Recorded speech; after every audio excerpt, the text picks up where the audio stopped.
backwoods of Tennessee sprawl across the earth like a shadowed shroud, a labyrinth of gnarled pines and ancient oaks that stretch their twisted limbs toward a sky often veiled by mist.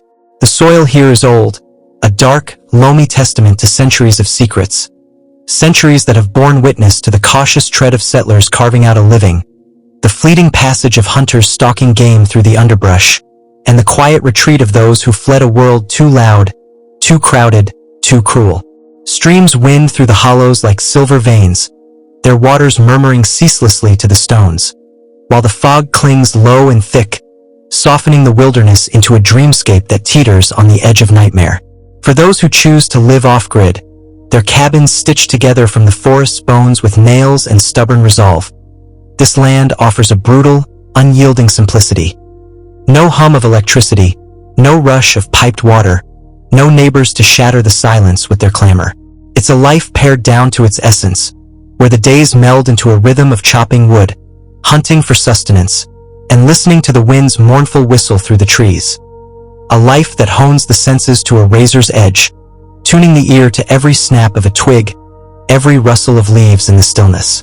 But in these hollows, where the quiet thickens like tar and the shadows stretch with deliberate intent, some have learned that solitude exacts a toll far heavier than mere loneliness. The forest, for all its stark beauty, harbors presences that move with purpose, eyes that gleam with a hunger older than the trails they stalk, a malice that seeps into the earth itself. These are not tales spun for campfire thrills or whispered for fleeting chills. They are raw, jagged accounts of survival, carved into blood-stained soil, twisted metal traps, and cabins that no longer feel like sanctuaries. This is the chronicle of Eli Grayson, a man who faced the unseen in Tennessee's haunted wilds. A descent into a nightmare where the boundaries between hunter and hunted dissolved into threads of shadow and dread, leaving behind evidence that defies reason and lingers like a curse. Eli Grayson, the silence that stalked. Eli Grayson was a man sculpted by the rough grain of isolation, his hands calloused from a decade of wielding an axe, his gray eyes sharpened by years of peering through the pines for deer or danger. 8 summers ago, in the fading light of 2014, he'd staked his claim in the hills near Tennessee's southern edge, a rugged expanse where the horizon dipped into valleys and rose again in jagged ridges cloaked in green. The cabin he built stood squat and sturdy, its logs weathered to a deep, earthy brown, its slanted roof a shield against the rains that swept through these parts like a vengeful tide. Perched on a rise overlooking a creek that gurgled through the underbrush, it was a fortress of his own design. No electricity save for a sputtering generator he coaxed to life when the solar panels faltered, no running water beyond what he hauled from the stream in dented buckets, no neighbors to clutter his peace with their presence. The land had been a bargain, a steal for a man whose divorce had hollowed him out, leaving behind a shell yearning for refuge from a world he'd never truly fit into. He'd traded the clamor of city streets for the forest's hush, the din of voices for a solitude that wrapped around him like a second skin. "It's not glamorous," he'd mutter to himself, his voice low and gravelly as he split logs with a rhythmic thunk, the axe's blade sinking deep into the wood. "But it's mine." A small garden out back yielded potatoes, carrots, and tough greens, enough to stretch through lean months, while his traps and rifle brought in rabbit, deer, and the occasional wild turkey when luck favored him. The 40-mile trek to Oak Ridge was a rare pilgrimage, undertaken only when his stores of salt, bullets, or coffee dwindled to nothing, or when the itch for a human voice, however brief, grew too insistent to ignore. He'd always figured he'd die out here, alone beneath the vast sprawl of stars, and until that summer of 2022, he'd believed it would be a quiet end, one he'd meet on his own terms. The days in the backwoods had a cadence Eli knew by heart, a pulse that synced with his own heartbeat. Dawn broke gray and slow over the hills, painting the cabin's rough-hewn walls in a soft, muted light as he rose from his cot, the air cool against his weathered skin. He'd stoke the wood stove, its iron belly swallowing logs with a crackle and a hiss, then step outside, axe in hand, to split firewood, the motion of meditation. Raise, swing, thunk, repeat. The forest spoke to him in its own language. The hoot of an owl fading into the twilight, the rustle of deer moving through the underbrush, the distant rush of the creek winding its way through the pines like a restless thread. Living alone had sharpened his senses to a fine point, attuning him to every shift in the wild's rhythm. A branch snapping where no branch should, a bird falling silent when its song ought to rise, the faint scuffle of a squirrel darting through the leaves. He'd learned to trust those sounds, to read them like a map etched into the earth, a guide to what moved beyond the cabin's walls. That day, a humid afternoon in late June, he was reinforcing the back wall of his home, sweat beading on his brow and trickling down his spine as he drove nails into planks to patch the wreckage left by a recent storm. The air hung heavy, thick with the scent of pine resin and damp soil, the sun a dull glow behind a veil of clouds that pressed down on the world like a lid. His back was to the woods, a lapse he'd later curse, a breach in the vigilance that had kept him alive out here, and the forest stretched behind him, a dark expanse of green and shadow that seemed to breathe in time with his hammer's steady strikes. Around mid-afternoon, a foul odor crept into his awareness, sharp and rancid, cutting through the familiar smells of wood and earth like a jagged blade. It was like rotting meat, but laced with something else, something metallic, something alive, that set his nose wrinkling and his stomach churning. He paused, hammer poised mid-swing, and sniffed the air, his brow furrowing beneath the brim of his faded cap. Deer or raccoon, he thought, reasoning that some critter had met its end nearby, its carcass left to bloat in the summer heat. Death was no stranger in these woods. He'd stumbled across plenty of remains over the years. Foxes picked clean by buzzards, rabbits torn apart by coyotes, nature's messy cycle playing out in the open for anyone with eyes to see. But this smell didn't behave like the others. It didn't fade with the breeze or settle into the background like a distant memory. It lingered, heavy and oppressive, a presence that seemed to follow him as he moved around the cabin, checking the garden's wilting rows, stacking freshly split wood, wiping sweat from his eyes with the back of a calloused hand. By evening, the stench had burrowed into his nerves, a cloying weight that gnawed at his patience and prickled his instincts with an unease he couldn't shake. Eli couldn't stand it any longer. He strode inside, the cabin's dim interior a brief respite from the humid air, and grabbed his rifle. A weathered .30-06 with a scratched stock, its barrel a trusted companion through countless hunts. He threw on his boots, their soles crusted with Tennessee mud, and set out into the woods, the door thudding shut behind him with a hollow, final echo. The forest swallowed him whole, its pines stretching upward like sentinels, their needles carpeting the earth in a rust-colored shroud that muffled his steps to a faint crunch. The air grew cooler as he ventured deeper, the canopy filtering sunlight into a dim, dappled haze that danced across his path in fleeting patterns. The smell intensified with every stride, a cloying shroud that coated his throat and stung his lungs. But something else struck him harder, sinking into his bones like a warning carved in stone. The silence. No birds chirped from the branches overhead, no squirrels skittered through the undergrowth, no leaves rustled in the faint breeze. Just a stillness so absolute it pressed against his eardrums, a void where life should have thrived. His pulse quickened, the rifle's weight a steady anchor in his hands as he scanned the trees, their trunks looming like silent witnesses to some unspoken crime. A mile from the cabin, he found the first body, sprawled in a hollow beneath a massive oak, its roots twisting into the earth like the claws of some ancient beast. It was a man, or what remained of him. His face ripped clean off, a jagged, blood-crusted void where eyes and mouth should have been. His chest torn open in a grotesque sprawl of shredded flesh and splintered ribs, glistening wetly in the faint light that pierced the canopy. Eli stood frozen, the rifle heavy against his shoulder, his breath shallow and ragged in his chest.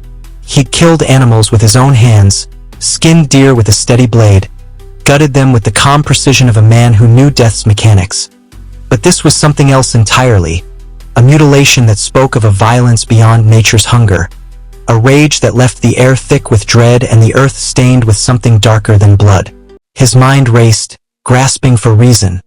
A bear, a mountain lion, but the scene defied every explanation he could muster. The cuts were too deliberate, the destruction too complete, as if whatever had done this had taken its time, savoring the act. He should have turned back then, Should have trekked the 40 miles to Oak Ridge and called the sheriff, despite the hours it would take for anyone to reach these remote hills. But Eli was a man of the wilds, stubborn to a fault, forged by years of solitude that had taught him to rely on himself and no one else. The law didn't come quick out here, and he didn't trust them to do much beyond poke around, ask questions he couldn't answer, and leave empty-handed. So he pressed on, the forest closing in around him, its silence a weight that dragged at his steps, the stench now a suffocating cloak that clung to his skin like a second shadow. A half-mile further, he found the second body, a woman younger than the first, her face shredded like the man's, eyes wide and glassy, staring into the canopy with a terror frozen in time, as if she'd seen her end descending upon her. Her hands stretched outward, nails caked with dirt and blood, fingers clawing at the earth where she'd crawled in a desperate bid to escape whatever had hunted her.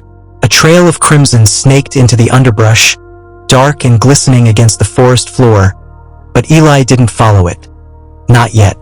The air grew cold despite the summer warmth, a chill that sank into his bones and raised the hairs on his neck, a primal warning he couldn't ignore.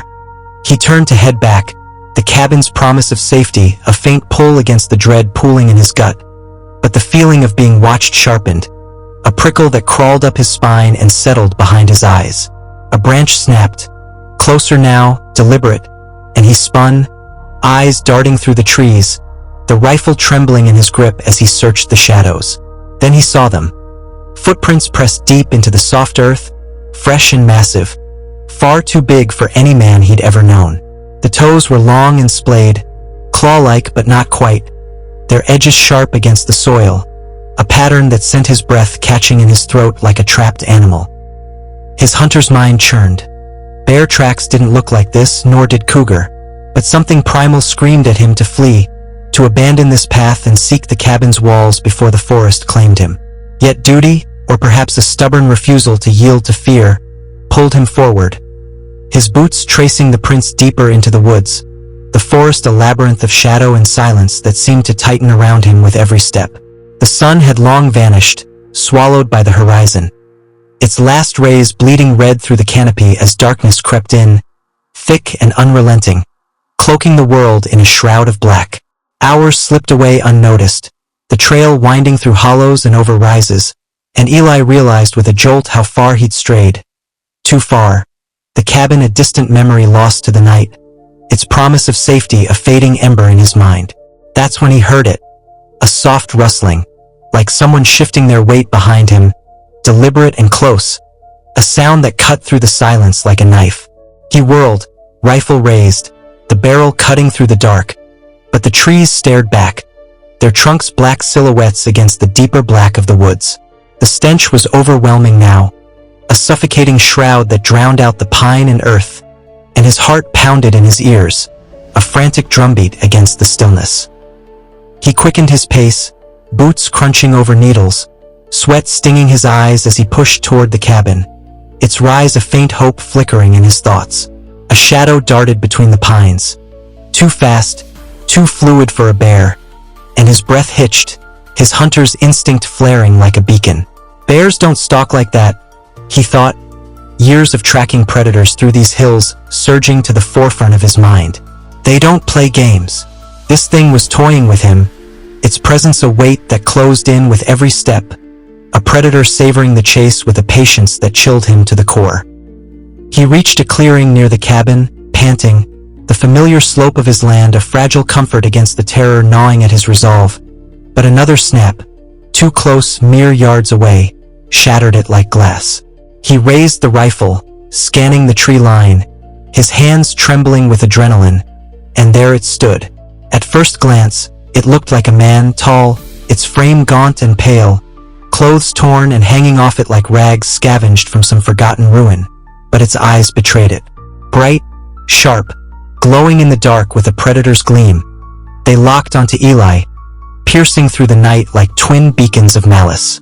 Its mouth hung open, twisted into a blood-smeared grin that stretched too wide, too unnatural, revealing teeth jagged and stained with the remnants of its last kill.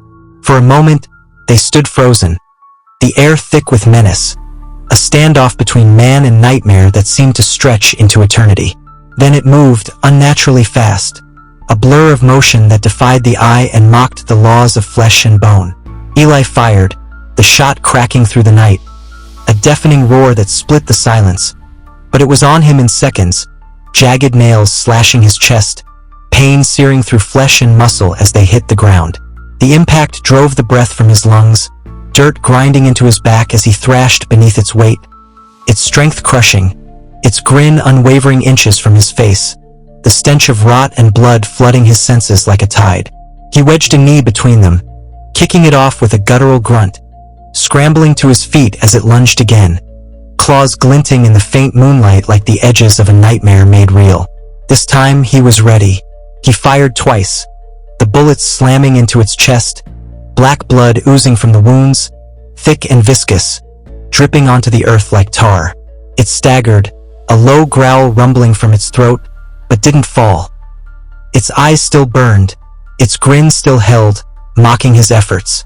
Adrenaline or terror surged through Eli as he aimed again, the rifle's barrel steady despite the tremor in his hands. The final shot rang out, a headshot that echoed through the woods like a thunderclap, and it dropped, lifeless. A heap of pale flesh and twisted limbs sprawled in the dirt.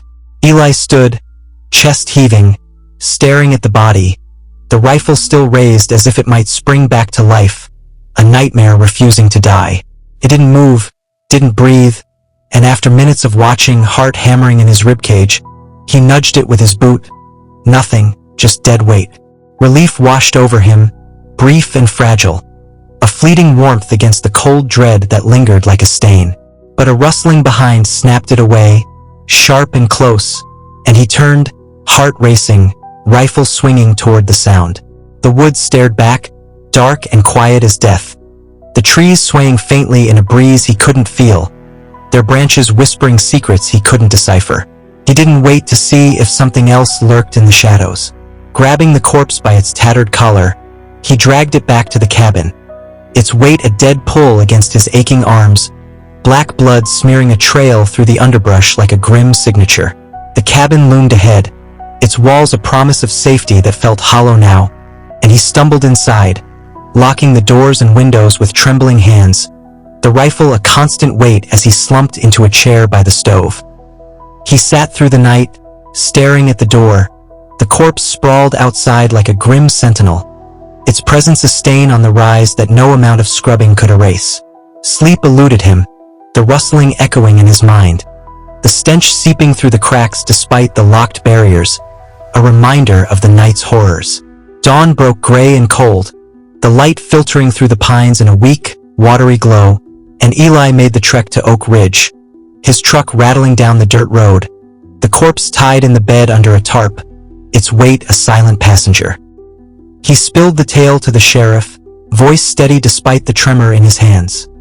2 bodies in the woods, mutilated beyond reason, and the thing he'd killed. They found the remains, just as he'd described, and took the corpse, but the explanation was thin, a hollow comfort that rang false. A drifter, feral, hopped up on something that drove him mad. Eli didn't buy it. Those eyes, that strength, that grin weren't human, weren't born of any drug he knew. He stayed in the cabin another year, clinging to the life he'd built with a tenacity that bordered on madness. But the woods were forbidden now, their silence a threat he couldn't unhear. He patched the claw marks on his chest with rough stitches, the scars a permanent map of that night etched into his flesh, and kept the rifle loaded, always within reach. Late at night, he'd hear it, the rustling, faint but deliberate, the stench creeping back like a memory that refused to fade, a specter haunting the edges of his solitude. He didn't look, didn't dare step beyond the cabin's walls after dusk, the forest a realm he'd surrendered to whatever dwelled within it. "I've had enough," he'd whisper to the empty room, the words a mantra against the dark, a plea to hold onto the fraying threads of his sanity. The forest had claimed its piece of him, and though he stayed, it was a tenuous hold, a man tethered to a land that no longer felt like his, a land that whispered of blood and shadows, waiting patiently for its next offering. The mine, a descent into darkness. Months after that night, Eli's life had settled into a brittle routine, a fragile semblance of normalcy stitched together with vigilance and denial. The woods remained off-limits, a boundary he enforced with the rigidity of a man who'd stared into the abyss and barely crawled back. But the forest wasn't done with him, not yet. A few nights prior, the quiet had shifted, the silence growing heavier, more oppressive, as if the air itself bore the weight of unseen eyes. He'd been sitting on the porch after dinner, smoking a cigarette, the ember glowing faintly in the dusk, when he heard it. A sound far off, low and human, a whimper or a cry that didn't belong to the owls or the deer. He grabbed the rifle from inside, slinging it over his shoulder, and stepped into the twilight, figuring it might be some fool who'd gotten lost, injured perhaps, stumbling through the hills. But as he moved deeper into the woods, the sound faded, and the silence returned, thicker now, a blanket that smothered the world. That's when he found the camp. A pitiful sprawl of 2 tents, a smoldering fire, and gear scattered like the remnants of a hasty retreat. Streaks of blood marked the ground, not much at first, just enough to suggest a cut or a scrape, but the sight set his nerves alight. He called out, voice rough against the stillness, but no answer came. Closer inspection revealed more blood inside one tent, smeared across the fabric in chaotic streaks, drag marks leading off into the underbrush like a grim trail. He knew better than to follow too far. Night was falling, and the woods weren't safe after dark, a lesson every backwoods dweller learned or paid for. He returned to the cabin, locked up tight, and waited until morning, the rifle a cold comfort in his hands as the hours crept by. At first light, he went back, rifle at the ready, the forest still cloaked in that unnatural quiet. The tracks were still visible, leading toward an old mine shaft a mile off, a relic from decades past that locals sometimes used for shelter or storage. He'd been down there once, years ago, a dark hole in the earth, its tunnels damp and claustrophobic, offering nothing but echoes and decay. The tracks stopped near the mine's entrance, and there he found the first body. A young man, early 20s, throat slit wide open, dried blood crusting his shirt, eyes frozen in a look of horror that mirrored the woman from months before. The mine door was ajar, a crack just wide enough to beckon, and Eli pushed it open with the barrel of his rifle, stepping into the thick, damp air that smelled of rust and rot. Footprints marked the dirt floor, leading deeper in, and he flicked on his flashlight, its beam cutting through the pitch black as he moved forward, the tunnel stretching down into the earth like a throat swallowing him whole. The mine twisted and turned, its walls braced with old wooden beams that creaked under the weight of the earth above. He walked for what felt like hours, though it was likely minutes, when he heard it again, the crying, closer now, echoing off the stone in a disorienting chorus. Then he saw her, a woman crouched in a corner, shaking, her clothes torn, blood streaking her arms and face. She looked up as his light hit her, and her face was terror incarnate, eyes wide with a fear that transcended words. He stepped closer, voice low, "You okay?" But she lunged, screaming, hands clawing at the air. He fired by instinct, the shot deafening in the confined space, and she collapsed, dead before she hit the ground, her body crumpling like a broken doll. He stood there, rifle smoking, heart racing, forcing himself to breathe as the reality sank in. He didn't know who she was or why she'd attacked, but a deeper sound, footsteps, pulled him further in, slow and deliberate, drawing him into a larger chamber. In the center stood a man, knife in hand, hunched over another body, its flesh carved with methodical precision. He didn't flinch as Eli entered, just stared with dead, blank eyes, a smile curling his lips as he stepped forward, the knife glinting in the flashlight's beam. "Who are you?" Eli demanded, rifle trained on him, but the man didn't answer, just advanced, slow and deliberate. Eli fired, once, twice, but the man kept coming unfazed, until a third shot to the chest dropped him, the knife clattering away as he fell. Eli kicked it aside, checking the body, cold, clammy, dead, but the chamber held more. Bodies arranged in a circle, mutilated, surrounding strange markings carved into the stone. Symbols he couldn't decipher but that pulsed with a wrongness that turned his stomach. He fled, leaving the mine behind, packing a bag and driving away from the cabin, the woods, the life he'd built, running until the nightmares dulled, though they never truly stopped. Evidence and reflection. The evidence Eli left behind is undeniable, a trail of horror etched into Tennessee's backwoods. The bodies in the hollows in the mine, their flesh torn by something beyond nature's design, faces erased in a brutality that defies reason. The footprints, too large, too clawed, pressed into the earth like a predator's signature. The corpse with its predator's eyes and blood-smeared grin, lost to the sheriff's hands but burned into Eli's memory. The carvings in the mine, hinting at something ancient and malevolent. The woods hold their secrets tight, but they whisper to those who listen, whispers of blood, of shadows that stalk with purpose, of a hunger that lingers in the silence. Reader, could you carve a life so far from the world, trusting your senses to shield you from the unseen? Or would the rustling at your door drive you to flee? Would you sleep with the weight of those eyes watching from the dark, knowing the forest might claim you next? The forbidden excavation unearths these truths, daring you to face the hollow's insatiable heart. What would you do, reader, if you stood at the threshold of those woods, the air thick with whispers and unseen eyes? Could you bear the weight of their secrets? Or would you flee, leaving the shadows to fester? The forbidden excavation dares you to imagine, because some stories don't end with the dawn. They linger, threading through the dark, waiting for the next soul to listen.